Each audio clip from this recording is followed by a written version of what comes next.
ለፕላትፎርሙ ምን አደረኩኝ ታክስ USDT አድሬስ ስጡኝ ብዬ ቴክስት ሳረግላቸው USDT አድሬስ ሰጡኝ ማለት አሁን ያንን ኮፒ አድርገህ ፔስት አድርግልኛለች ኮፒ ፔስት አደረኩላት ከዛ በኋላ እሷ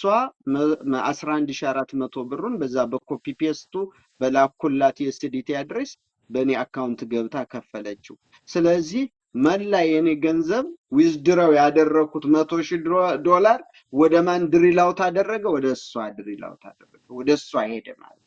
ከዛ ቆይቼ 30,000 ብር ሳደርግ ደግሞ አሁንም ወደ እሷው ይሄዳል በዚህ ሰዓት ነው እንግዲህ ስካመሮች እንዲህ ነው የሚሰሩት ማለት ነው ስለዚህ ይሄን ለኢትዮጵያ ህዝብ ለምሳሌ በእኔ የደረሰብኝ እንዳይደርስባቸው ትምህርት ይሆናቸው ዘንድ ነው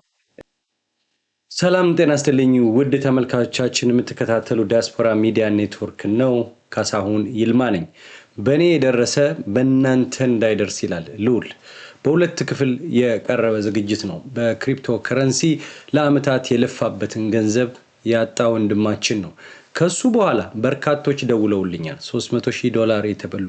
$40,000 በጣም ብዙ ገንዘብ ከምናስበው ከምንጠብቀው በላይ ኢትዮጵያውያን በዚህ ኢንቨስትመንት ውስጥ ገብተዋል ክሪፕቶ ከረንሲ ብሎክቼን የሚባሉ አጠቃላይ የዲጂታል ገንዘብ ዝውውርና ኢንቨስትመንት እነዚህ አትራፊ በጣም ጥሩ ኢንቨስትመንት የሚባሉ ህጋዊ ነገር ያላቸው ናቸው ሂደትም አላቸው በመንግስትም የተመዘገበ የሚታወቅ አንድ ዘመናዊ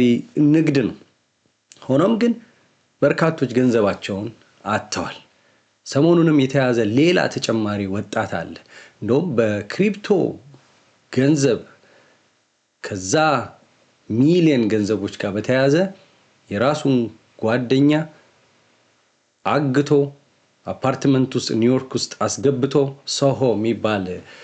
መንደር ውስጥ አፓርትመንት ውስጥ አስሮ ሲገርፍና ሲቀጠቅጥ የነበረ ወጣት ትናንትና በኤፍቢአይ እና በኒውዮርክ ፖሊስ ተይዟል ይህ ንግድ ብዙ ማትረፍ እንዳለው ሁሉ ብዙዎችን አሳጥቷል በአሜሪካ በ2023 ብቻ ከ5 ቢሊዮን ብር በላይ በዚህ ንግድ ውስጥ መጭበርበር ተከስቷል ኢትዮጵያውያን የደወሉልኝ ቴክስት ያደረጉልኝ ያዋሩኝ ሰዎች አሉ ወጥተው ለመናገር ግን ያልፈቀዱ ናቸው አብዛኞቹ በምስል በአካል መናገር ባይችሉም በስልክ መወያየት እንችላለን ሉል ቢኖር ብዙዎች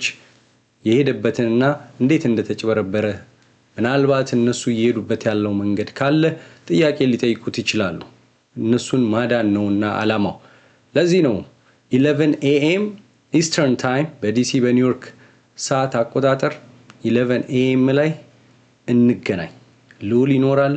እንወያያለን በስልክ ትደውላላችሁ 512-677-4634 ነው ለመማር እንማማር ወገኖቻችንን ኮሚኒቲያችንን የለፉበትን ለዘመናት ቤተሰቦቻቸው ሊረዱ ነገ ይሻሻላሉ ብለው ኢንቨስትመንት ውስጥ ገብተው በቀላሉ ገንዘባቸውን እንዴት እንደሚያጡ እንወያያለን በላይፍ ኢንሹራንስም እንደዚሁ ተመሳሳይ የተናገራችሁ ሰዎች አላችሁ ደውሉ 512-677-4634 ነው ካሳሁን ይልማ ነኝ ሰኞ 11 AM ላይ ሜሞሪያል ዴይ ነው በዓል ነው ሁላችንም ቤታችንም እንገኝበት ቀን ነው በዛ ቀን እንወያያለን 11 AM ኢስተርን ታይም ነው እንዳትቀሩ እንገናኝ 512-677-4634 ስልካችሁን አስተናግዳለሁ ሉል ይኖራል እኔ እኖራለሁ ሌሎችም በቪዲዮ መምጣት የምትፈልጉ ሰዎች ካላችሁ እንወቅ ቅዳሜና እሁድ ተዘጋጁ ሰኞ እንገናኛለን መልካም ቀን ይሁንላችሁ እግዚአብሔር ይስጥልኝ ካሳሁን ይልማ ነኝ ደህና ሁኑ